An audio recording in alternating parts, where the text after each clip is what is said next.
Bom dia a todos, bom dia a todas, bom dia para você que nos assiste pela Pop TV em Sobradinho e Porto Alegre ou nos escuta pela Cultural FM em Santa Catarina e no Rio Grande do Sul. Sejam todos muito bem-vindos e bem-vindas a mais um ICL Mercado Investimentos. Hoje, terça-feira, dia de analisar a nossa atividade econômica e o que já está segurando a atividade econômica. Então, a gente vai fazer uma amarração aqui que não é do amor, claro, mas a gente vai fazer uma amarração de assuntos entre o IBCBR, o monitor do PIB. Vamos falar também do Focus, porque no final está todo mundo bem ligadinho e a gente vai passar por todos esses pontos, inclusive mostrando para vocês que a desaceleração econômica já está vindo, ela já estava sendo pressentida também em alguns momentos pelos sentimentos, os índices de confiança e também ali o PMI, o índice dos gerentes de compras. A taxa de juros ela já estava se mostrando uma vilã para a aceleração econômica, ou melhor, para a desaceleração econômica, mas agora isso começa a aparecer também nos indicadores de atividade com um pouco mais de preocupação. Então a gente vai passar por todos esses pontos e depois amarrar com o Focus, que é a projeção de dados macroeconômicos para frente. E aí a gente vai ver como é que estão essas contradições, inclusive no Focus. Mas antes de tudo isso, vamos dar uma passada pela nossa agenda, que hoje está curtinha, uma agenda bem enxuta. Então a gente vai passar rapidinho por ela só para ver o que tem de importante ainda para sair e o que já saiu também. Às 5 horas da manhã saiu o IPC-FIP da segunda quadricemana de agosto, então uma edição semanal do Índice de Preços ao Consumidor da FIP.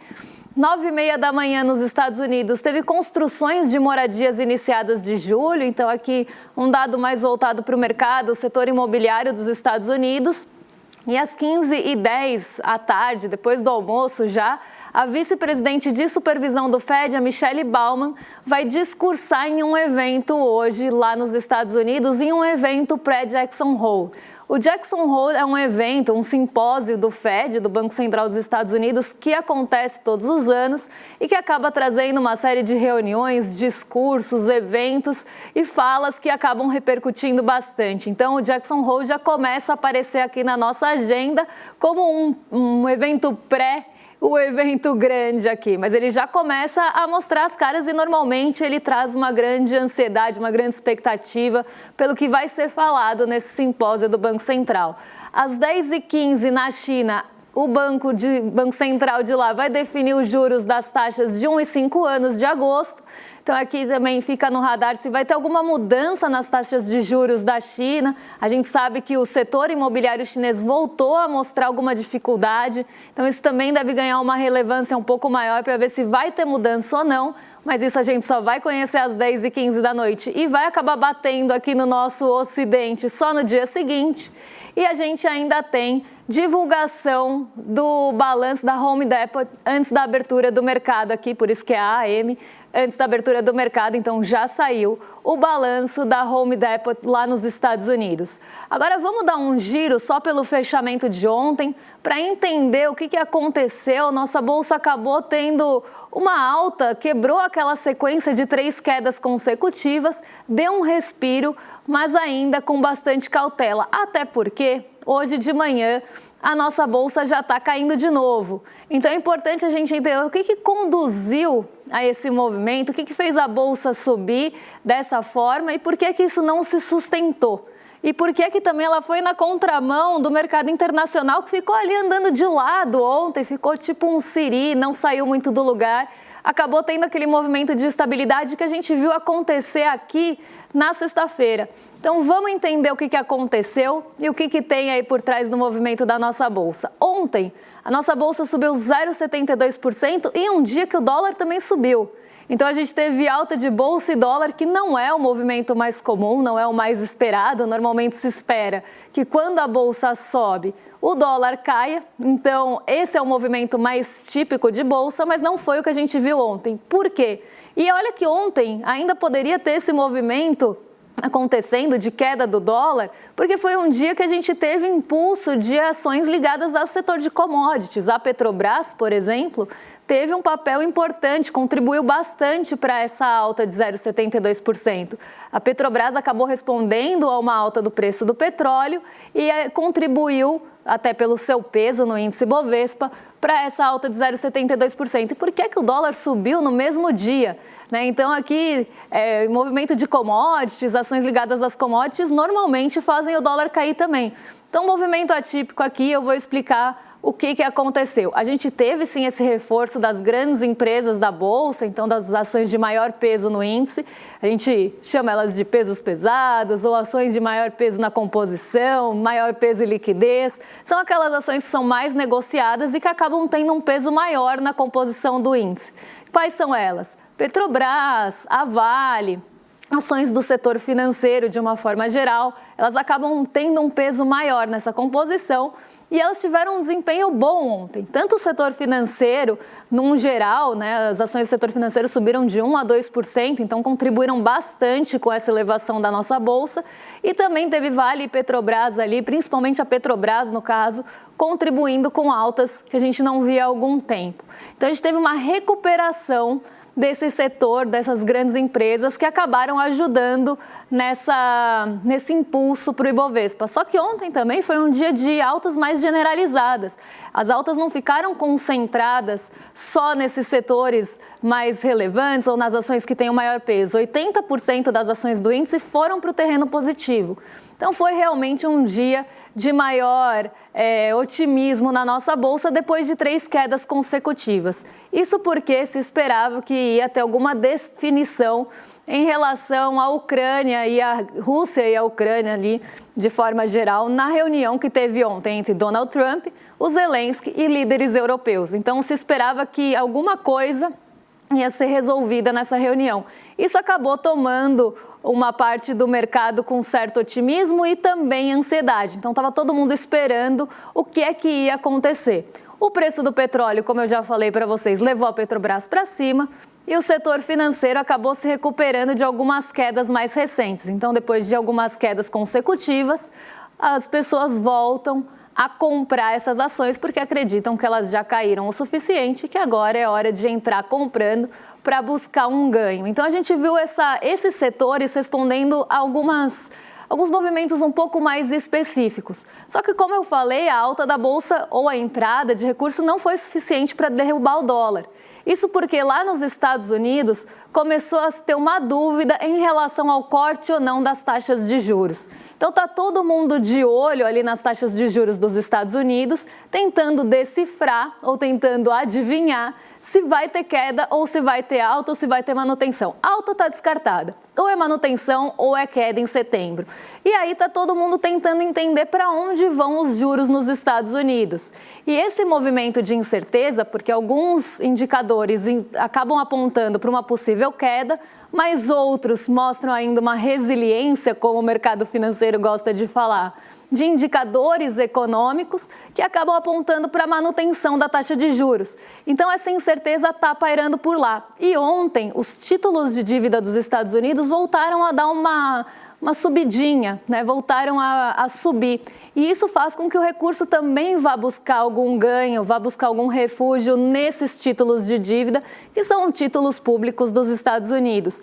Então, você tem um movimento que acaba até diminuindo um pouco o apetite pelo risco, não suficiente para derrubar a nossa bolsa, mas que tenha sido grande o suficiente para manter o dólar no terreno positivo em relação ao real. Então, o dólar se fortaleceu em relação ao real, ou vice-versa, o real se desvalorizou em relação ao dólar, porque acabou saindo recurso daqui também para buscar ganho nessas treasuries. E justamente esses títulos de dívida dos Estados Unidos com uma alta ontem, acabou mitigando o movimento por lá. Por isso que a Bolsa ficou andando de lado, ainda mais em um dia que ia ter reunião em relação à guerra da Rússia e da Ucrânia, coisa que também já tinha acontecido na semana passada, com o Donald Trump e o Putin. Então, isso está na centralidade, enquanto também não tiver muita definição, as pessoas esperam o movimento abaixar um pouco, a poeira abaixar, para aí sim voltar a se posicionar.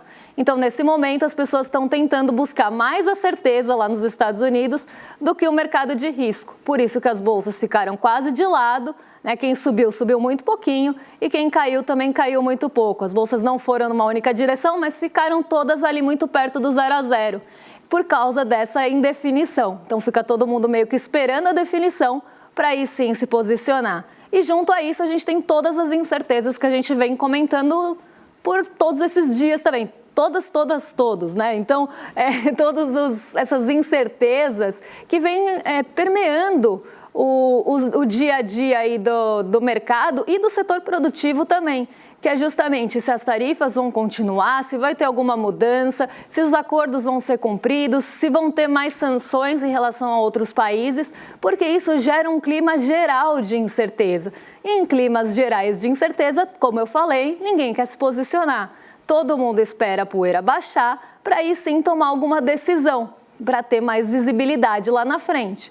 Então, hoje, o que a gente tem é esse movimento de incerteza, uma recuperação aqui no Brasil das empresas de maior peso que acabaram puxando o índice para cima, mas, num geral, um dia mais otimista, também sem muitas novidades. A gente ainda teve um outro assunto que eu não quero entrar agora, porque daqui a pouquinho a gente já vai para ele, que é o IBCBR, que veio em queda, e aí começou também a se ter uma discussão, inclusive no mercado financeiro, pasmem vocês, de que a taxa de juros pode cair aqui no Brasil, porque a economia já está mostrando sinais de desaceleração nos índices de atividade econômica, que são aí os próximos assuntos aqui do programa. Então, isso também foi um condutor. Na ausência ali de muitas notícias internacionais, de bastante indefinição no cenário lá fora, a gente ainda teve o IBCBR, que é o nosso próximo assunto, caindo aqui no Brasil. Se o IBCBR começou a cair e já está mostrando pouco fôlego para frente, a indústria mostrou pouco fôlego, você começa também a pensar que talvez seja a hora de começar a cortar a taxa de juros.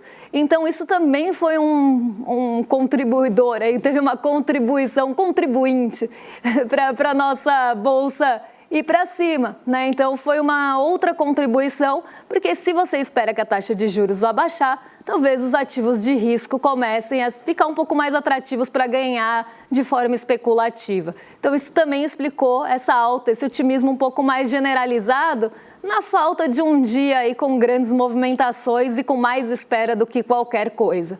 Agora, vamos passar para o IBCBR de fato, porque ele é o nosso próximo assunto e não à toa. A gente teve essa queda no índice de atividade econômica do Banco Central. Eu não gosto de chamar ele de prévia do PIB. Tem gente que chama de prévia do PIB, mas eu prefiro termômetro do PIB, porque ele tem uma metodologia diferente do PIB, então ele não é bem uma prévia. Ele acaba trazendo ali alguns indícios, mas ele não tem exatamente a mesma forma de calcular. Então, a gente não pode falar que ele prevê o PIB, mas sim que ele é um termômetro, que ele mostra pelo menos a direção, que ele traz realmente a temperatura da nossa atividade econômica. E nesse mês de junho, que é o que a gente está olhando, depois de divulgadas todas as pesquisas mensais, você tem a divulgação do IBCBR, que é o Índice de Atividade Econômica calculado pelo Banco Central. Ele pega todas essas pesquisas com ali seus pesos e sua metodologia e faz ali quase que esse termômetro do PIB mensalmente, já que o PIB é divulgado só trimestralmente. Então, é uma forma da gente ter ali uma indicação para onde está indo a atividade econômica do país e não ficar no escuro até sair o PIB depois de 3 meses. Então, é realmente esse termômetro, essa indicação se está indo para cima, se está indo para baixo, se está indo bem, se não está. E ele mostra de forma geral e mostra por setores também, até para ver quem que está contribuindo e quem não está contribuindo com a atividade econômica no mês. E veio uma surpresa, né, em relação ao IBCBR, não para mim, mas para o mercado financeiro. Veio surpresa no IBCBR, porque o mercado financeiro estava esperando alta desse índice de atividade econômica aqui do Brasil. Só que ele não veio em alta, ele veio em queda de 0,10%. Não foi uma queda tão acentuada, mas já mostra uma desaceleração da nossa atividade econômica, não pelo primeiro mês, mas pelo segundo mês aí. Então, a gente começa a ver uma atividade econômica encolhendo aqui no Brasil, muito por conta dos juros. E eu vou entrar mais, inclusive, nesse assunto quando a gente falar do monitor do PIB, porque aí fica até mais tangível, fica até mais palpável para a gente entender onde é que os juros estão atuando, embora no monitor, no IBCBR também dê para ver, já dá para ver. Então, vamos entender o que aconteceu com o IBCBR. O mercado estava esperando alta e o piso das projeções era 0,10. Então, a pessoa que esperava o pior resultado do IBCBR esperava a queda de 0,10. E veio justamente nesse piso. Veio bem abaixo da média e na pior projeção. Então, isso mostra que o mercado não leu ali de uma forma talvez correta as pesquisas mensais.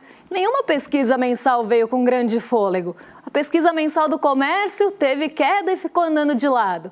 A indústria não está patinando há alguns meses. E os serviços sozinhos não tiveram toda essa expressividade para levantar tanto assim a nossa atividade econômica. Mas mesmo assim, o mercado estava esperando um resultado melhor do que a gente realmente teve. E justamente essa surpresa que veio do IBCBR, esse movimento inesperado pelo mercado financeiro que começou a fazer com que ele comece a pensar em possíveis quedas de juros, porque o mercado estava esperando que a atividade ia resistir à taxa de juros alta. E a gente está vendo que isso não está acontecendo, não só no monitor do PIB, no IBCBR, mas também nas pesquisas de confiança. A confiança está bem abalada, a confiança das expectativas para o futuro já está mostrando ali mais pessimismo do que qualquer coisa, mais desconfiança do que qualquer coisa. E mais que isso, as pessoas elas estão ali preocupadas com demanda, a indústria já não vê uma demanda tão forte, o comércio não vê ali também uma demanda crescente. Então, o que as pessoas estão esperando? O que os setores estão esperando? Inclusive, as pessoas no sentimento do consumidor. Uma desconfiança com a renda, uma atividade econômica prejudicada, menos crédito. E isso tudo vai enforcando a atividade econômica, vai enforcando os setores urbanos da economia. Então, não há quem resista a uma taxa de juros de 15%. E aí eu pergunto, e agora, Copom? Porque o Copom, na última reunião, o Comitê de Política Monetária aqui do Brasil, sinalizou que a taxa de juros vai ficar alta por mais tempo. Vai ter manutenção de juros altos por mais tempo. E ainda sinalizaram mais, que se precisasse mexer, seria para cima e não para baixo. Só que a gente já está vendo, não só nos índices de confiança, não só nos índices de sentimento, que não está aquela coisa muito positiva, especialmente em relação à demanda. E a demanda está sendo esmagada e enforcada pela taxa de juros. Então, será que a nossa inflação é mesmo de demanda? Ou será que tem vários fatores de oferta também pressionando essa inflação e você pode jogar a Selic onde você quiser que você vai continuar tendo inflação? Pode ser que você tenha uma diminuição na média, porque a gente está ponderando aqui. Então, se você tem ali uma inflação de serviços que é enxugada, que é tolhida ali pela taxa de juros, você pode continuar tendo uma inflação alta de alimentos que, na média, quando você ponderar, claro, com os pesos corretos, você vai ter uma inflação mais baixa. Só que a inflação de alimentos, por exemplo, que não é o caso, que agora ela começou a arrefecer um pouco, mas é só para vocês entenderem uma inflação que não tem sensibilidade a juros e uma que tem, tá? Então, a que tem vai diminuir, ela vai ficar ali encolhidinha e a que não tem vai continuar alta. Na média, você tem uma inflação contida. Só que os preços ali dos alimentos, o preço da energia elétrica, o preço de energia em geral, que não responde à taxa de juros, vai continuar pressionando o bolso. Só que na média fica uma imagem melhor.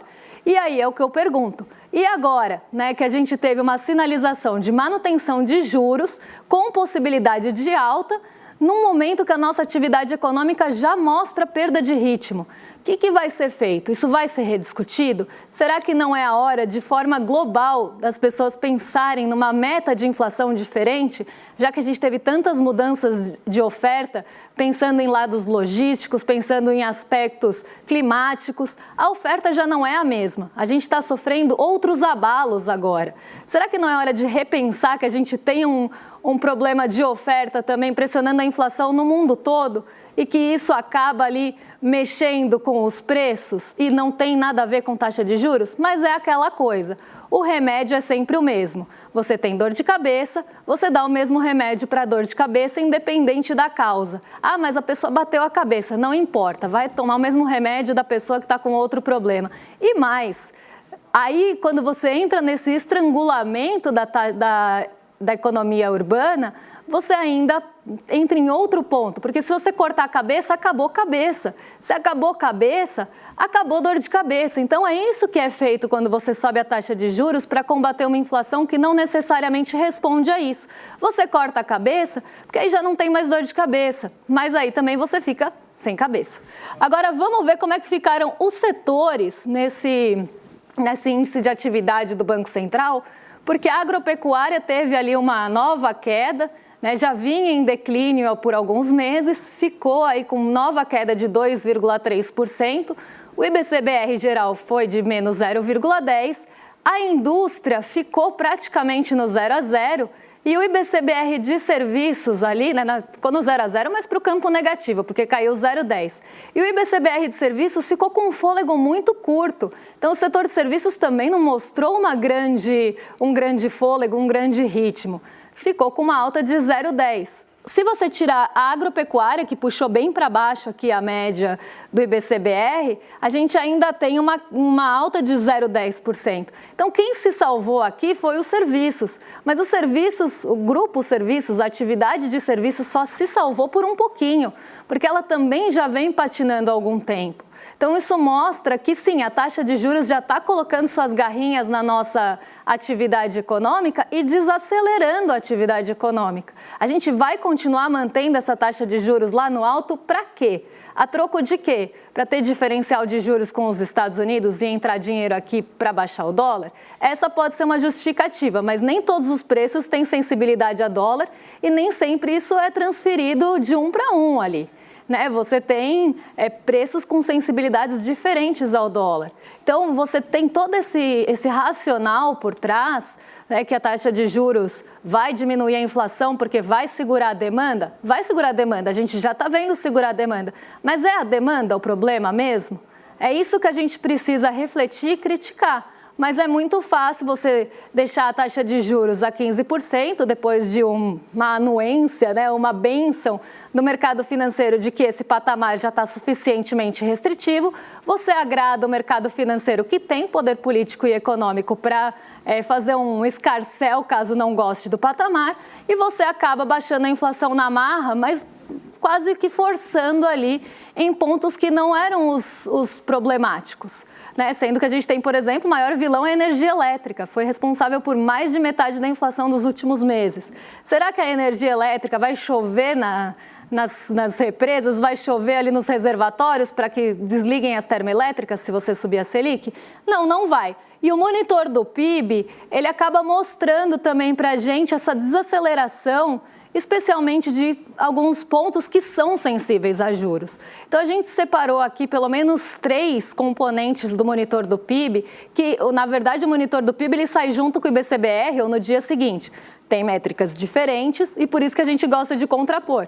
Podem ver que lá no IBCBR a atividade caiu 0,10. Segundo a FGV, cresceu 0,5%. Só que cresceu 0,5% no segundo TRI, com desaceleração também. Então, os juros altos já estão mostrando a desaceleração no segundo trimestre aqui, segundo a FGV, por conta justamente desse estrangulamento mesmo da atividade econômica no geral. Sem o fôlego da agropecuária, isso vai ficar um pouco mais evidente, porque no primeiro trimestre a agropecuária teve um papel importante, ela deu um fôlego. Então, por mais que você estivesse enforcando o resto, na média também ficava mais alto. Só que quando você tira isso da conta, ou quando ela mostra sinais de fraqueza, você vê que os outros setores sozinhos não estão conseguindo segurar a atividade econômica. E isso porque a gente tem crédito mais restritivo, ninguém consegue pegar dinheiro emprestado, as empresas não vão ficar colocando seu dinheiro na produção se não vem demanda para frente, se podem ganhar 15% sentado num título público.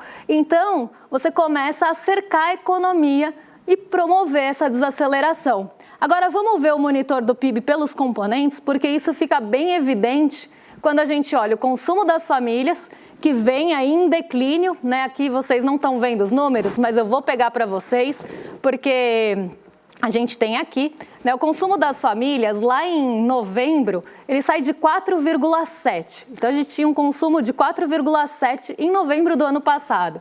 Ele vai declinando pouco a pouco, 3,7, 2,7, 2,6. Em abril chega a 1,6. Em maio chegou a 1,4% e agora 1,5%. Então a gente está vendo um declínio do consumo das famílias. E esse declínio do consumo das famílias já tinha sido previsto e mostrado, inclusive, no sentimento do consumidor, que não vê um bom momento para bens duráveis, que não sente tanta confiança na sua renda, que também tem ali, de certa forma, né, e enfrentou isso principalmente no começo do ano, uma diminuição do poder aquisitivo, se a gente for pensar em orçamento, porque a inflação de alimentos pesa muito em diversas rendas menores, diversos estratos de renda, isso penaliza, porque se você gasta muito do seu dinheiro com comida, com itens básicos, como a gente também vê nas pesquisas do Diese de cesta básica, o que sobra para você consumir fora disso? Para você consumir serviços, para você ter um lazer, para você consumir algum bem, comprar uma geladeira, o que sobra, né? Então, você vê que teve essa diminuição do consumo das famílias, parte pela inflação de alimentos, que penalizou muito durante o ano todo, e parte por falta de confiança na renda também, de você conseguir entender que você vai ter renda, confiança no emprego para comprar um item que você vai parcelar em 12, 24 vezes. E com um crédito mais caro também, um crédito mais inacessível para as pessoas, elas também vão consumir menos. Quem compra televisão, geladeira, bens duráveis aqui no Brasil à vista? Pouquíssimas pessoas. Então, se o crédito ficar caro e difícil de conseguir por conta da taxa de juros, as pessoas vão parar de consumir algumas coisas também.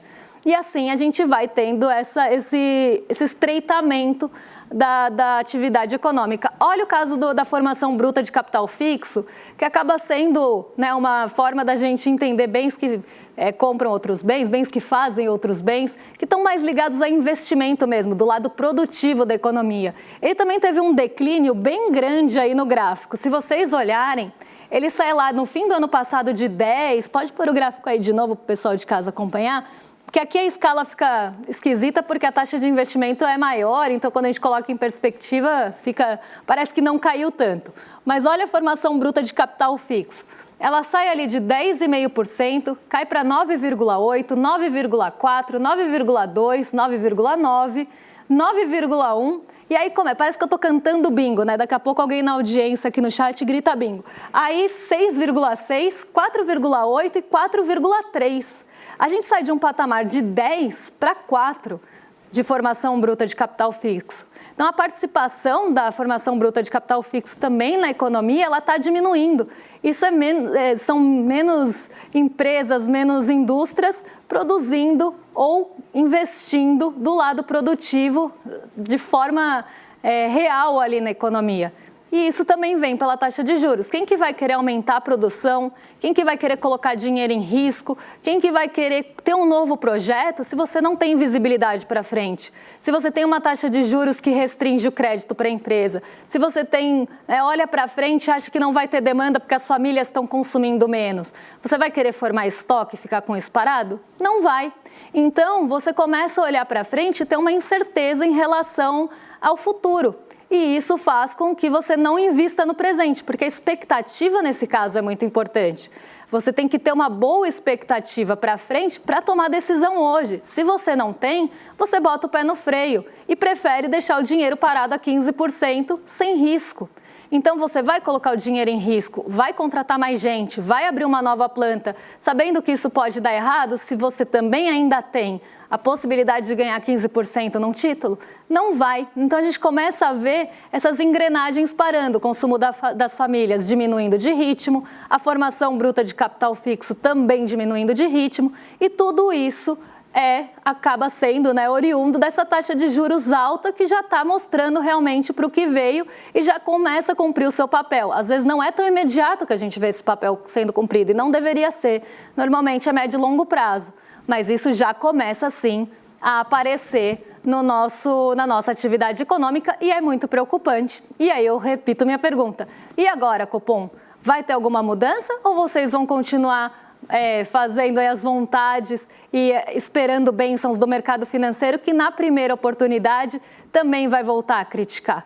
Assim que você fizer alguma coisa que vai desagradar, vai começar a criticar. Então, vale a pena querer agradar tanto e acenar tanto para isso, para desacelerar a economia e começar a ter, reflexos do lado real? Eu acho que fica aí a reflexão e vocês em casa podem responder, porque agora a gente vai dar um recadinho para vocês, que é como as democracias morrem, A nossa super aula no dia 28 de agosto, quinta-feira, às 8 horas da noite, uma aula com o Daniel Ziblatt, que vai trazer aí, autor de best-seller, e vai trazer uma aula justamente para discutir esse assunto, um assunto que eu acho que tem tudo a ver com o momento atual, vem em excelente momento. Então, para você não ficar de fora, garantir o seu ingresso, garantir a presença na aula, receber o link para participar da aula, a gente só pede uma coisa, já que ela é gratuita: iclmercado.com.br, para vocês poderem receber esse link ou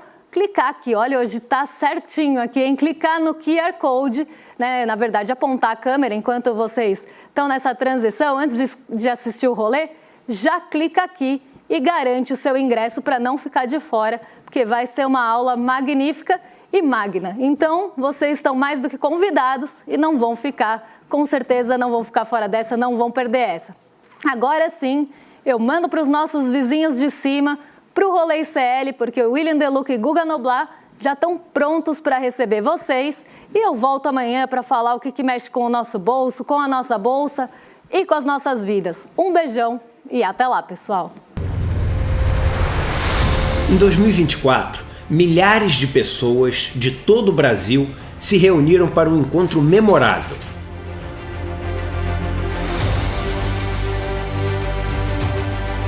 No palco, histórias incríveis. A gente está na vida para evoluir, para aprender.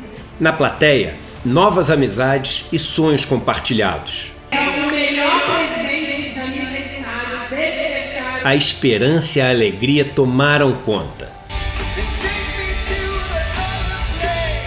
Vimos que um país mais justo, consciente e humano é possível. Vocês, espectadores, hoje são os protagonistas desse evento incrível e que desperta. Provamos que o conhecimento liberta e o coletivo transforma. Que a gente veio pra cá pra... Nós não precisamos ser médio, nós podemos ser grande, mas nós precisamos sonhar junto para ser grande. Mas esse foi só o nosso primeiro passo. Em 2025, o despertar volta ainda mais incrível, mais necessário, mais revolucionário, mais ICL do que nunca. Estaremos juntos para enfrentar um dos momentos mais difíceis de nossa geração. Chegou a hora de pôr a mão na massa, conspirar e agir, de se unir a milhares de pessoas que acreditam que chegou a hora da mudança e que ela só depende de nós. Despertar 2025. A revolução necessária. Viva esse encontro histórico com toda a comunidade ICL.